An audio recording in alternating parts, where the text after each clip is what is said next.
So, this week we're going to be talking about Warhammer Vermintide 2, a game that is both very simple and yet very rewarding. During last week's review, I mentioned how much I fucking hated Edward, because Edward is fucking useless. And that review really reminded me of how much I enjoy fucking hating completely useless characters. However, this review has also reminded me how much I love fucking awesome games. And make no mistake, Vermintide 2 is fucking awesome, though not without its own problems. Vermintide 2 takes a Left 4 Dead approach in which it's about a bunch of characters fighting off hordes of enemies. And that's something that's quite difficult to do well, because not only do you have to render hordes of enemies on screen at the same time, you also have to make each character distinct enough that you can quickly tell who they are and what they're doing at any given moment. In fact, I'd argue that Vermintide 1 and 2 are the only games I've ever been able to do this as well, or possibly even better than Left 4 Dead. I say better than Left 4 Dead more towards Vermintide 2 than Vermintide 1. This is because Vermintide 2 not only made it distinct characters, but they also gave each character classes, which gave them certain roles that they fit quite well, instead of making every character a palette swap that's only slightly different. Not that Vermintide 1 didn't have classes, it certainly did, but Vermintide 2 has certainly fleshed it out a lot more, giving each character a more distinct role. This is in part due to the career aspect, where as you level up, you can get different careers for your characters, giving them different abilities that you can use in combat. In addition to that, you also have a talent system, so that as you level up, you can customize your character to best suit your playstyle. Combining that with Vermintide 2's gear system has given me a lot more enjoyment with this game than I had with Left 4 Dead, and quite possibly will also give it a longer shelf life. However, with all that said, Vermintide 2 is certainly not without its flaws, but we'll get to that in a second. For now though, let's take the 30 seconds we're going to need to talk about Vermintide 2's story. Now the first thing we know is that Vermintide is set in the Warhammer universe, which first of all tells us that everything's fucked. And the second thing it tells us is that even though everything's fucked, it's going to get a hell of a lot more fucked before all's said and done, because this is Warhammer and no one gets a happy ending.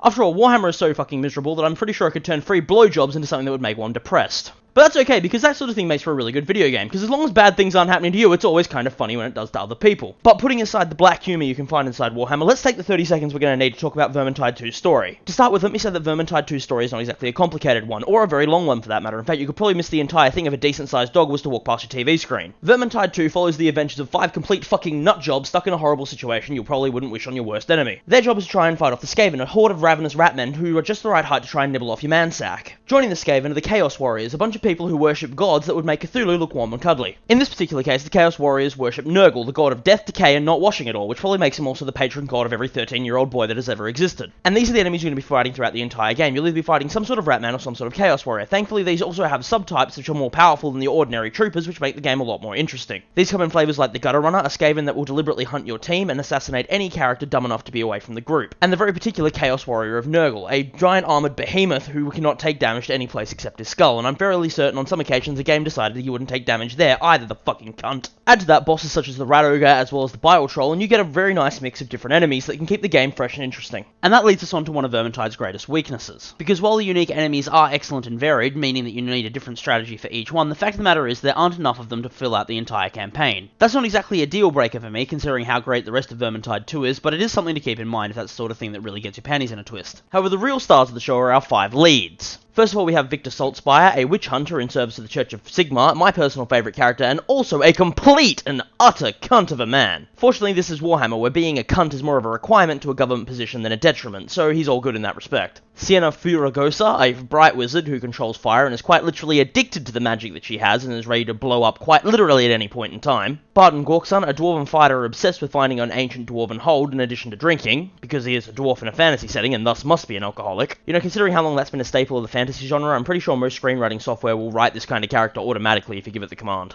But despite the fact his personality is fairly generic for a dwarf, Barton is also one of the most fun characters you can possibly have in the party, because he is generally hilarious. And hearing his boisterous voice burst out as you're fighting either Skaven or Chaos Warriors does give you a good morale boost when you're about 3 seconds away from having one of your bloody limbs hacked off. Then there's Corellian, the elf, who can't go 6 seconds without reminding everyone else around her how superior her race is. Even when she's giving compliments, it tends to be backhanded. However, this is Warhammer, where every elf is a fucking wanker. However, while Corellian can be a wanker in some situations, it's undeniable that her character does occasionally show a little bit of a soft side, and it makes her much more endearing than just being a sarcastic wanker. You know, I'm really starting to like that word. I'm going to say it more often. In fact, I'm going to say it 5 times right now for no apparent reason. Wanker, wanker, wanker, wanker, wanker. There, okay, I've got it out of my system now. And then we have Marcus Kruber, who's quite possibly the everyman in this situation, who's merely trying to survive it and do the right thing, while being surrounded by complete and utter psychopaths, and that's just the people he has to work with, let alone his enemies. So Vermintide 2 basically surrounds these 5 psychopaths attempting to do the right thing, despite the fact that all of them are terrible people. Okay, that's not fair to them. They do have a softer side, or indeed other sides to them that are not readily apparent, that you'll only discover as you go through the game. which makes them much more interesting characters. However, it doesn't change the fact that most of them, in fact, you know what, all of them, are completely and utterly insane. I'm also starting to realize that took a lot longer than 30 seconds, but yeah, that's it in a nutshell. 5 psychopaths against a world trying to murder them. Welcome to Warhammer. As for Vermintide 2's gameplay, I find it incredibly hard not to recommend it, because Vermintide 2 is one of the very few games that manages to nail first-person melee combat. Every weapon has heft, every hit of the Warhammer, every slash of the sword feels like it's hammering into the opponent or bouncing off bone and cartilage. And every shot of a firearm, be it a shotgun, a cannon, or even just a normal handgun, feels like God himself is smiting your fucking enemies. And this being a Warhammer game, I've just realized that statement might be a little bit more literal than I was originally intending it to be. The combat's just so viscerally satisfying, it feels like I shouldn't even need to recommend it. It's like having a cold beer after a hard day at work, or pounding a kilo of cocaine into your eyeballs to get some shit done. It's something you just do. So there, I hope that informs your purchase decisions.